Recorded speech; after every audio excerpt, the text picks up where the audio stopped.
believe that Liu Kang welcomed me in Earthrealm, or that he thought me worthy to study with his Shaolin masters. After a lifetime of wishing for one, I finally had a home.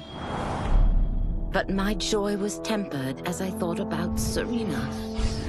My shadow sister was still under Quanchi's yoke, and she deserved a life free of him as much, if not more, than I. Quanchi and my other sisters proved tenacious, but they were no match for my blade. I snatched Serena from them. Then Liu Kang helped me break Quanchi's spell. Her mind free of his influence for the first time in years, Serena chose to join me in Earthrealm. My sister and I once again fight side by side. Only now we do so for Earthrealm. Together, we have formed the Order of Light.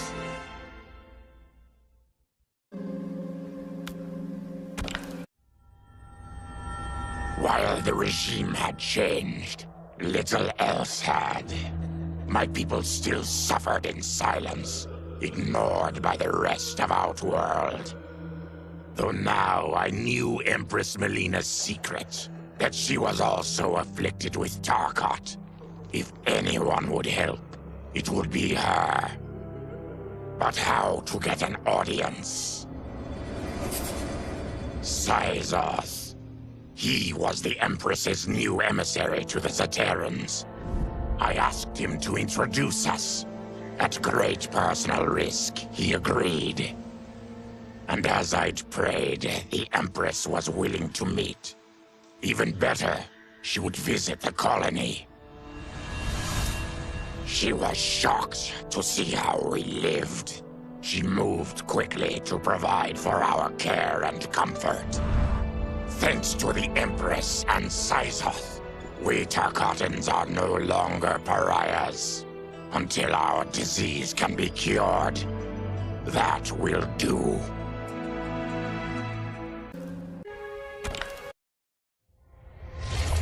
Though the barriers between timelines had been rebuilt, there was no question that they could again be broken. Protecting this timeline would require eternal vigilance, so that it could not fall victim to further outside aggression. But nothing in my countless lifetimes had prepared me for this task. In none of them had multiple timelines ever coexisted. Monitoring them for threats was an entirely novel problem. It would require a novel solution. I discovered that though the timelines no longer touched, their meeting had left them intertwined. I can now secretly surveil all timelines, keeping watch for potential danger. It pleases me to do this service for the new era. Lord Liu Kang may rest assured that it is secure.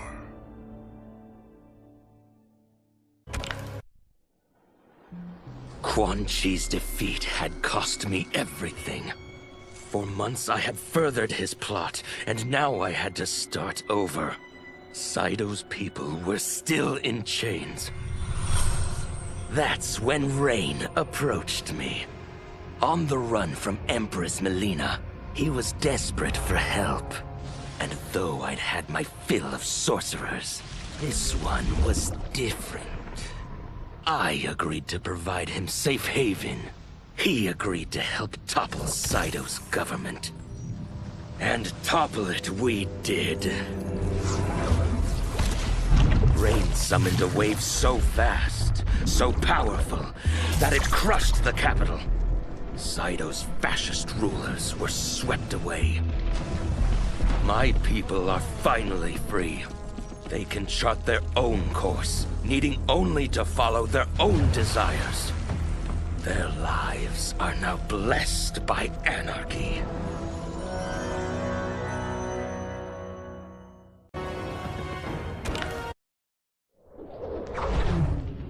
Since this whole thing kicked off, I'd wondered why Liu Kang chose me.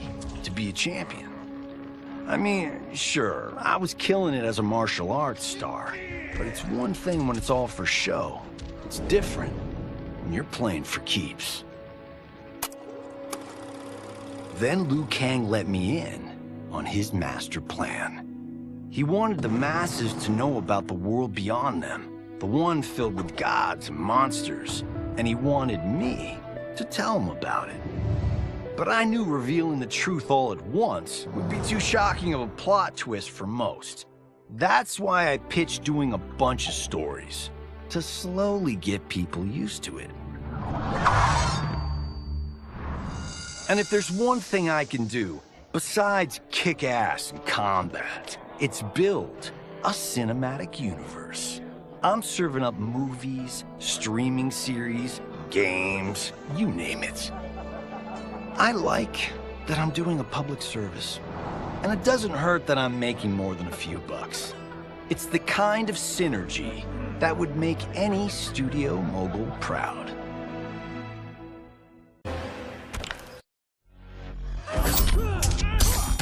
I wasn't looking for allies against the Yakuza, but I found one in Special Agent Jackson Briggs. He'd heard gangsters plotting to kill me on a wiretap and came calling, hoping I'd be his informant. We planned to part ways when we got the job done, but then Shangtsung showed up to steal Sento. Needless to say, Jackson had questions. It blew his mind to hear that the stories in Johnny's movies were real. Once the shock wore off, Jackson quickly sized up the threats EarthRealm faced. To deal with them, he got his bosses at the FBI to form the Outworld Investigation Agency. When he asked me to sign on, I hesitated. After all, me? A government agent? But it's an important job. And more importantly to me, an honest living.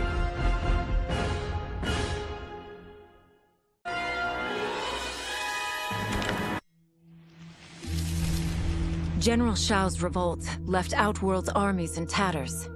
We were vulnerable to enemies both foreign and domestic. That's why my sister asked me to take command, to stitch her military back together and purge Shao's loyalists within it. She trusted only me with the task. The soldiers, however, had little faith. They thought me a spoiled dilettante, unprepared and unfit to serve. That I could fight mattered little. All that mattered was that I wasn't one of them. I finally earned their loyalty by orchestrating an epic victory over Shao and his rebels. Though the general himself escaped, his forces were smashed. For as long as I am able, I will lead the Empress's armies in defense of Outworld. Through strength, we will achieve peace.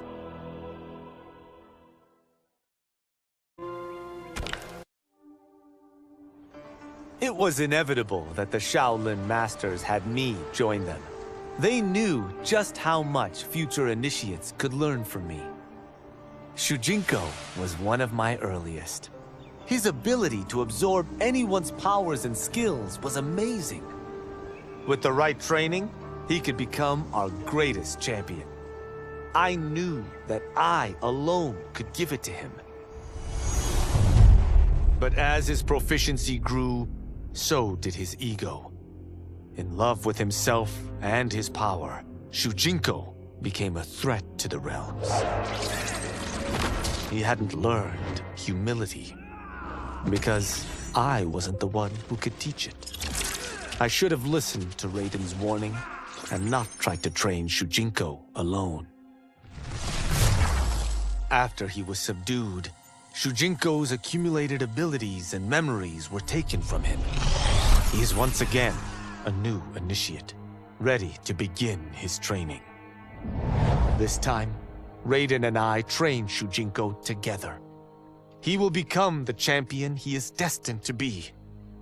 And I will fulfill my duties, humbly and cooperatively.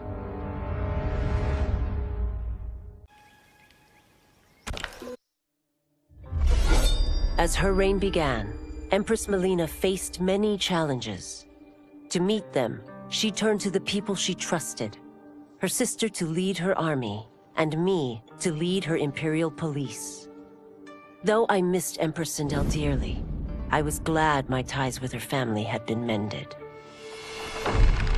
But while it was an honor to be made responsible for Outworld's internal security, I soon realized accepting the appointment was a mistake. I'm not cut out to be a bureaucrat, nor am I patient enough to navigate the Imperial Court's politics. I was at my best patrolling Sundo's streets, when I could feel the city's pulse and serve and protect its citizens directly.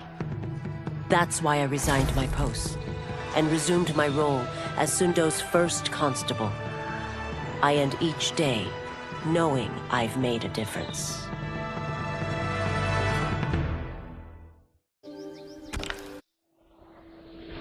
My loyal partner had warned me. Reclaiming my power as Keeper of Time might have unforeseen consequences. In this, as in most things, he proved prescient. The process I had undergone did irreparable harm to my body. Taking back my power had cost me my immortality. While my lifespan would still stretch across eons, I would one day perish. And if the war with Titan Shangtsung taught me anything, it is that this timeline is not safe without a protector. Yet I had never given thought to choosing a successor. Who is it that could replace me and protect my new era? The answer, of course, is Geras. Tireless and meticulous, he is perfectly suited to be entrusted with this grave duty. And no one knows better the temptations of the hourglass. I have no doubt he will be above them.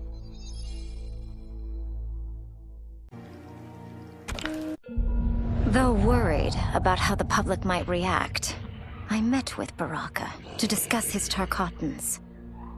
Speaking from his heart, he moved me.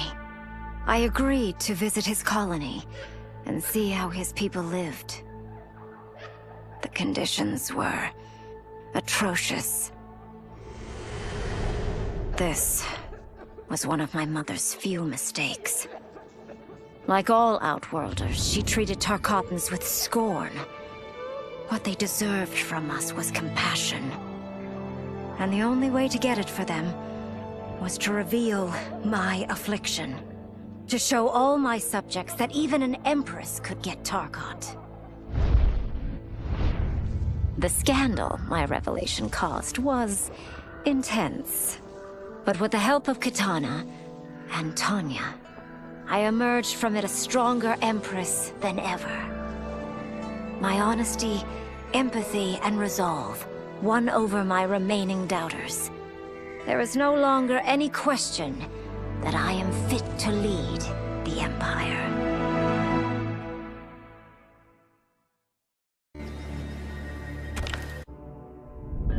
Quanchi's plot collapsed. Along with it, my plan to secure new beings to feed my starving people. Because I'd advocated for partnering with him, I was held responsible. If I didn't seize for Viternus' new feeding grounds, the Coven would banish me. But then, I had a revelation. I didn't need to conquer realms to feed my people. I simply needed to capture enough beings to breed them. Once they multiply, Viternus will have a limitless, renewable source of food. And I only need a few thousand to start. A number so small compared to the billions in the realms that no one will notice as people go missing. But it will be more than enough to establish our breeding stock and feed a ravenous Viternus.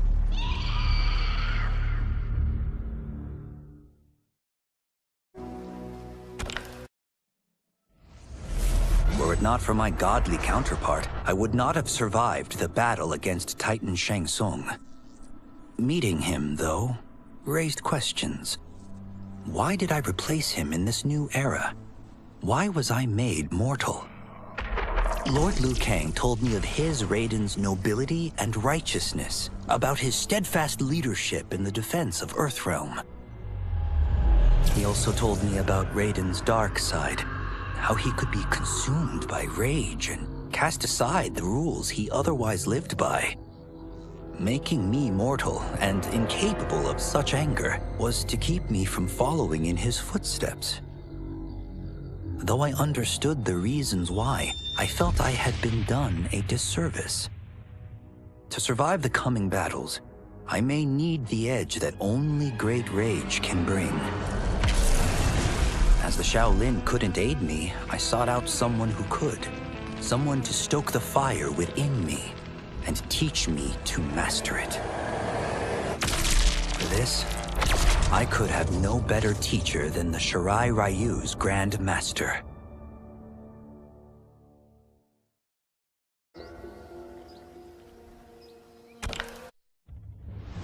To elude capture by Empress Melina, I joined Havoc's crusade in Cydo. There, I summoned more magic than I thought possible, and drowned out the old regime. Havoc's longed-for anarchy had been achieved. He was more than satisfied. But I was left empty and broken.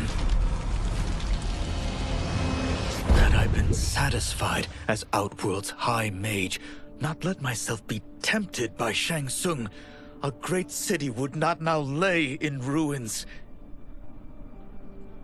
I've caused devastation, ended thousands of lives, all because of my blind ambition.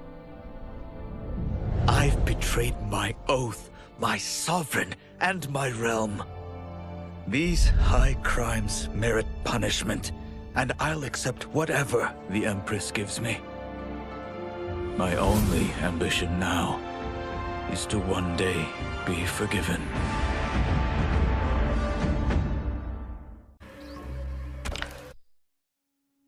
With General Shao freed from prison, we began raising a new army against the royal family. Though many were eager recruits, few were good at soldiering.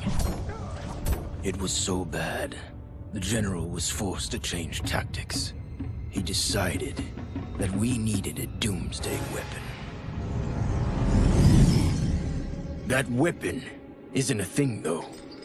It is a monster. Onaga, the Dragon King. The general told me the old legends were true, that his ancient ancestor defeated Onaga, trapping him deep inside Mount Sagan. The Dragon King is still there today, his pent-up fury waiting to be unleashed. Because Onaga is so dangerous, the general wouldn't risk trying to tame him before. But now, he feels we have no choice. Though I likely won't survive, I accept this mission gladly. I can think of no greater honor than to give my life in the general's service.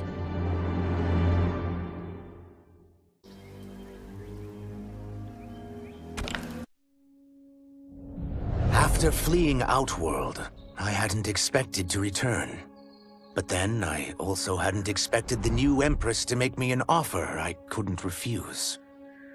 To thank me for helping stop General Shao's rebellion, she asked me to be her emissary to the Zaterrans. Going home, bearing the seal of the royal house, I would show, once and for all, that my mutation wasn't to be feared. That it wasn't a source of shame. To my surprise, I was welcomed. But those warm smiles hid a dark secret. I stumbled upon a trove of official records, which showed that my shape-shifting ability isn't unique. Many Seterans are born with it, but are killed by their government to keep it from spreading. Who started this barbaric policy? Who is now enforcing it is unknown. But I will find out. And I will put an end to this madness.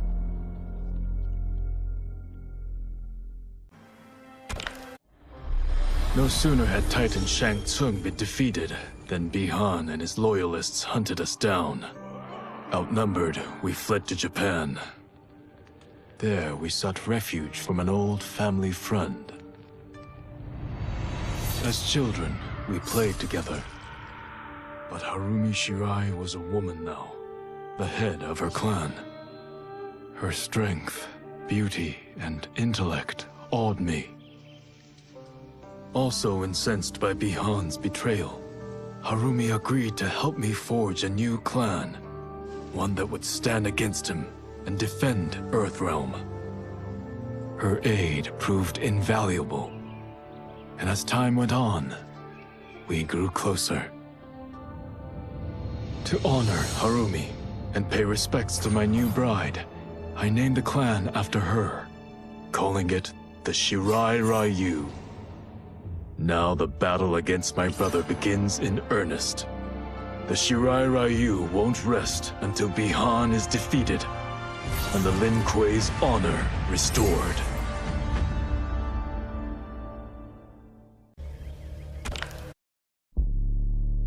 After escaping Lei Chin prison, I was hounded by the Imperial Police. I needed a place to hide and to recuperate while I plotted the best way forward. I knew the remote canton of my youth would be perfect. To escape capture, I traveled by sea. Little did I know that a gargantuan storm was brewing. My tiny craft was smashed apart. I closed my eyes, waiting to drown, hoping that the NetherRealm wouldn't claim my soul. But when I reopened them, I found myself not in hell, but on a deserted island. From its ruins, I could tell that great sorcerers had once lived there. In the caves beneath the ruins, I found what I can only describe as a well of souls. Once I learn how to wield its power, I will become invincible.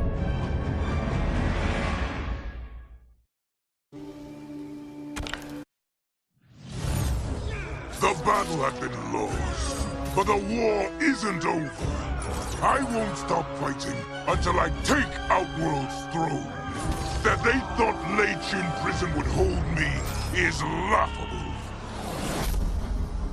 Once free, I began planning my next campaign. I would need an unstoppable army to overthrow Melina. Unfortunately, most of my former soldiers lacked the courage to rally to my standard.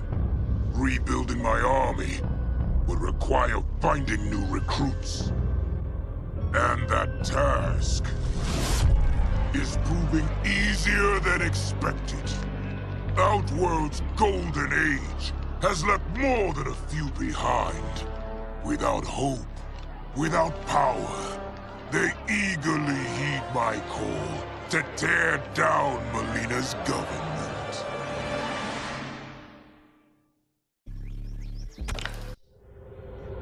As the darkness enveloped me, I took a long last look at my family.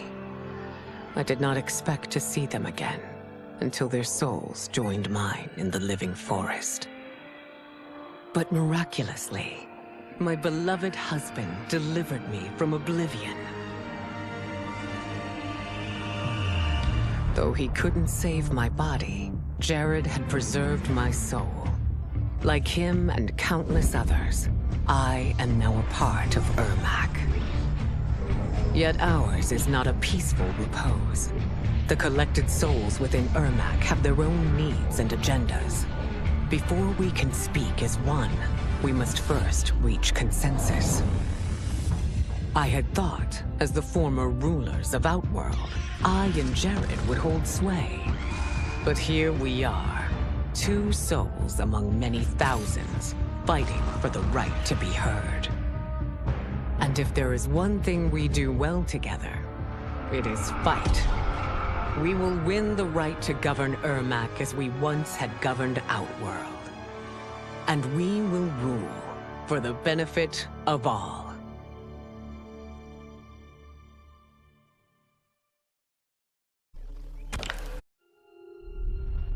Kuai Liang and I were working hard to build our new clan. But even with the help of his close friend Harumi, it was difficult. The biggest problem was finding the right initiates. Then, one night, while walking outside Harumi's compound, I was attacked. I thought at first it was a Lin Kuei assassin, but his strikes were too uncertain, too angry. My attacker, it turns out, was a boy. Homeless and hungry, his assault was born of desperation. He needed money so that he could eat. It was like looking at myself 15 years ago. I would have ended up just like him if the Lin Kuei hadn't taken me in. So I took the boy to Kuai Liang, who also appreciated his fire. We made him our first initiate. The boy's name? Hanzo Hasashi.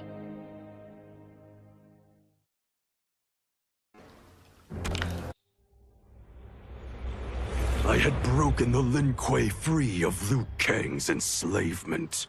We were now masters of our destiny, and could take our place among Earthrealm's great nations. But taking and holding territory would require a vast army. I needed more fighters to make our presence felt. Then I recalled Shangtsung's dragon warriors. An army of them would be unstoppable. But trafficking in such strong magic would surely draw Liu Kang's attention. Sektor advised that we avoid detection by building our army using science, not sorcery. We've invested much into this endeavor, and we are beginning to see results. Once again proving the depths of Sektor's genius. When we are done, all of Earthrealm will honor our desires and heed our demands. If not, they will face the Lin Kuei's wrath.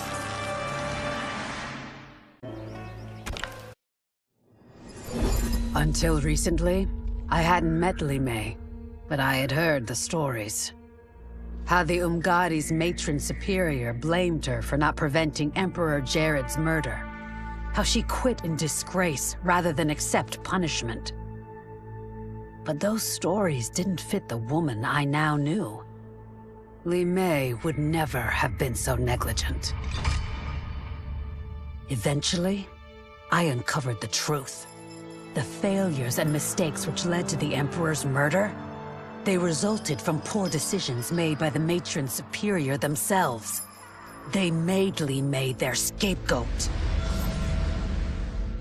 When the Empress found out, she wanted the Umgadi disbanded. But I convinced her that it could be reformed. To make sure it did, she put me in charge.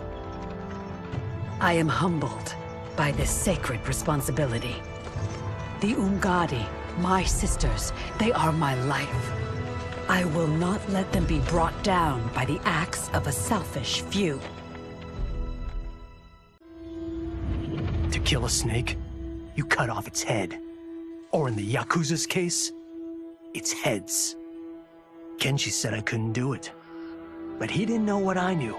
That the family's bosses were meeting to talk shop and settle disputes. In one fell swoop, I could decapitate them all. As I nursed whiskey and negotiated, I waited. My moment came, then was cut short, when a fiery portal opened. Out of it stepped men I'd never seen before. And from the boss's low bows and averted eyes, I could tell they were the ones really in charge.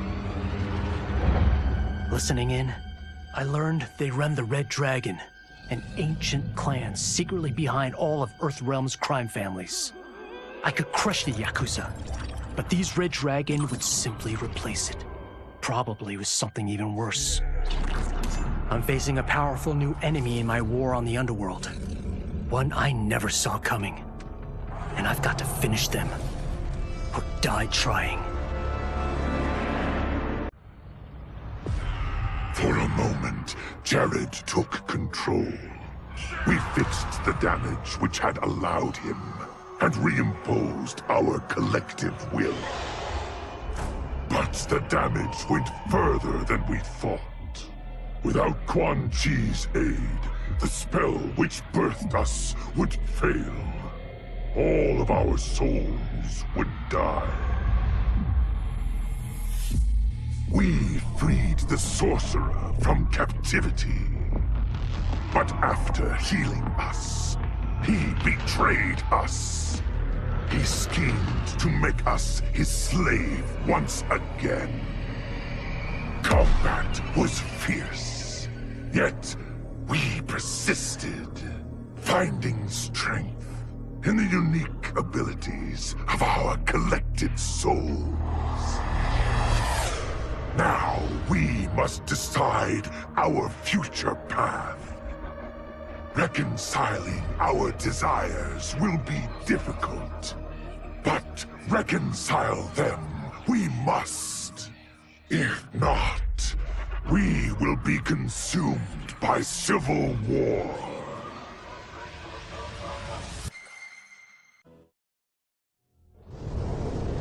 How many times have I saved them?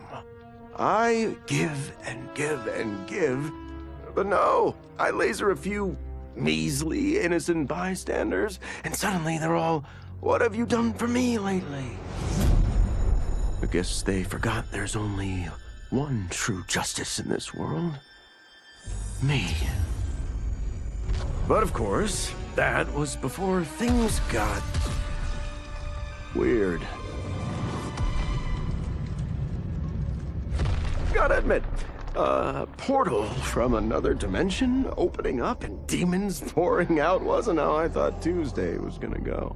But then again, that multiverse crap is all the rage lately, so who knows?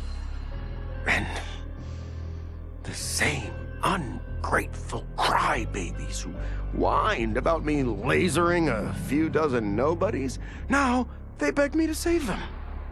So I save the world again. I mean, it's my world. Can't let a bunch of demons disrespect me.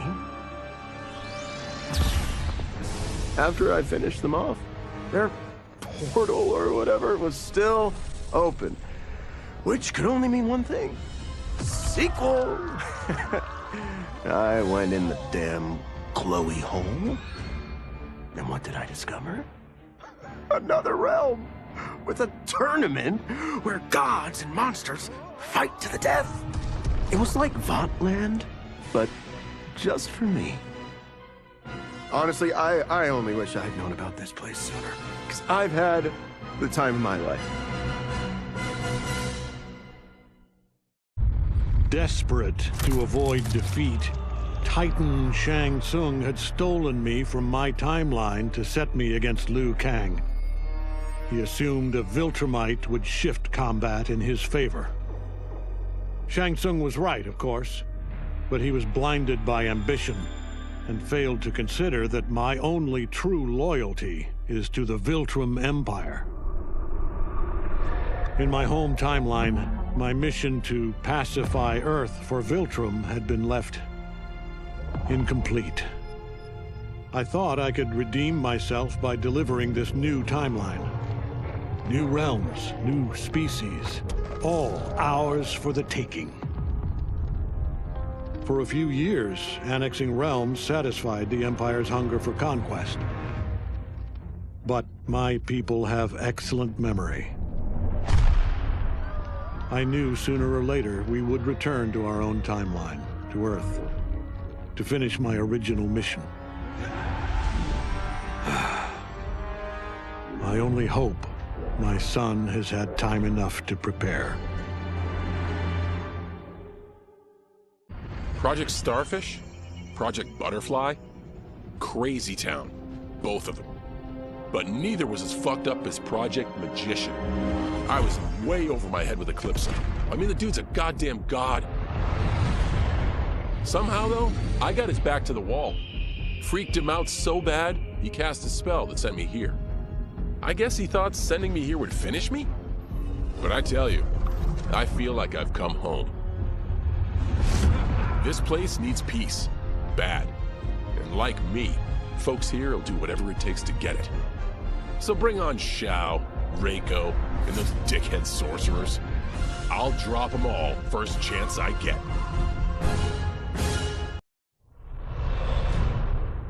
Though Ermac had freed me from my Legion cell, I found myself no less imprisoned. I had no allies, no benefactor, and no obvious path back to power. And power is what I crave. But why should I settle for the scant abilities of someone who is an underling sorcerer? I should be the one who controls history, who bends people and events to my whim. I should control the hourglass and wield it as the keeper of time. While I search the realms for the hourglass, I further master the dark magic needed to destroy Liu Kang. My quest may take a lifetime, but it will be worth it. For when I succeed, I will achieve omnipotence. 1 minute, I'm in Woodsboro, closing in for the kill. Then the next, somehow, I'm here. How did it happen, and why? Don't know, and I don't care. What I do know is I'm gonna sink my teeth into this plot twist. But people here don't know me.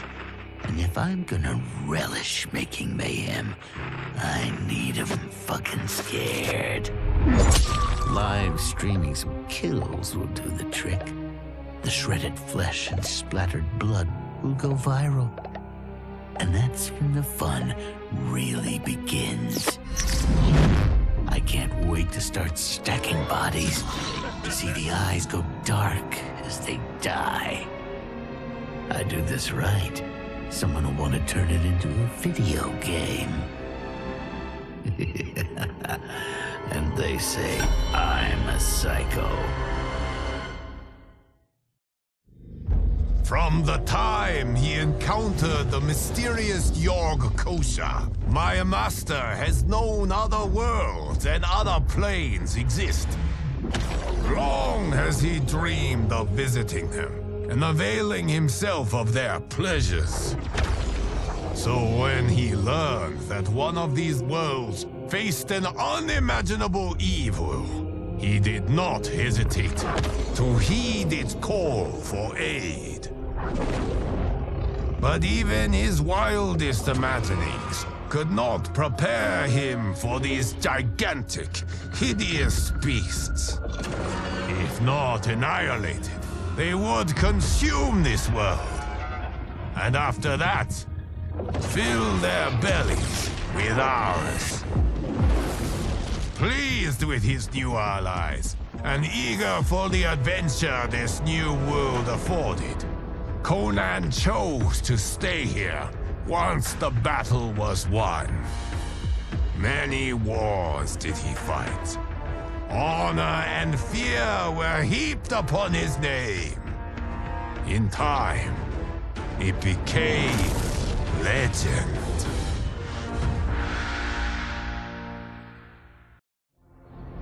How the Terminator came to this timeline is unknown. The danger he poses to it, sadly not.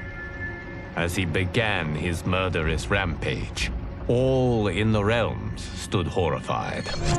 All, that is, except Sektor. To her, he was the perfect weapon. One that once added to its arsenal would make the Lin Kuei invincible. Upon capturing him, Sektor worked feverishly to commandeer the Terminator's cybernetic mind. But she underestimated his machine intelligence. He broke free and quickly seized control of Sektor's factory. Soon, it was producing Terminators by the thousands. They have caused death and destruction on a scale unimaginable. Not even my godly power can stop them. Our options and our time are running out.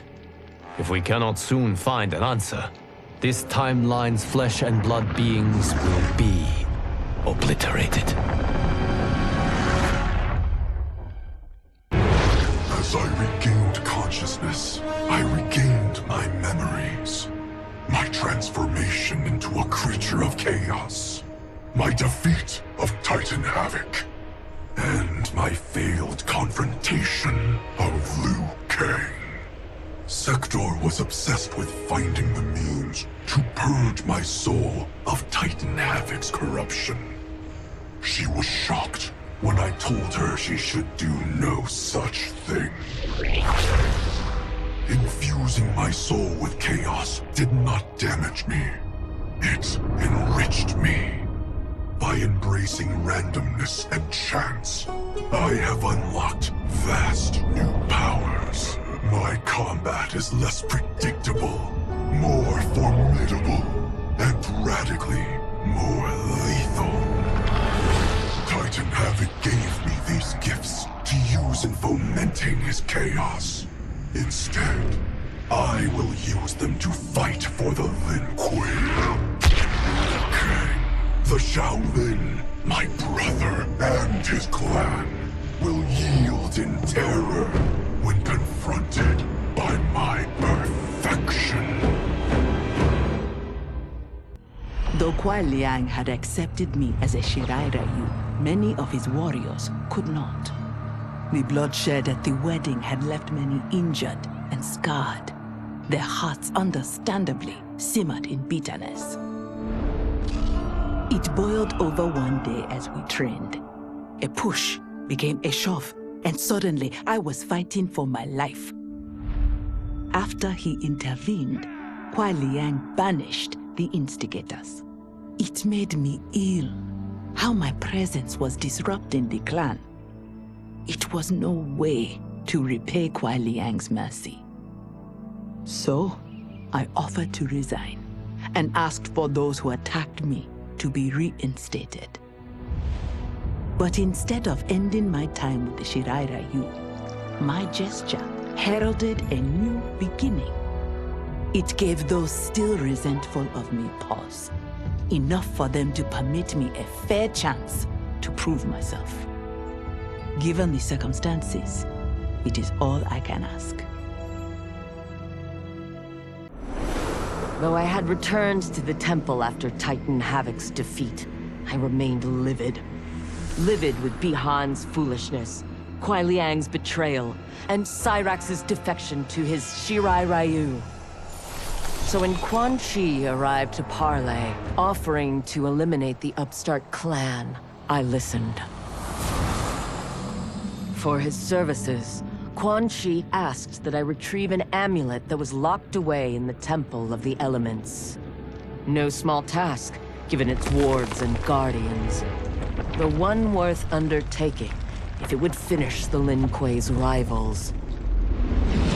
But before I could find the amulet, I found Bihan. There he was, imprisoned and forgotten, when Liu Kang had promised to restore him. As I rescued Bihan, all thought of retrieving Quan Chi's treasure was quickly forgotten.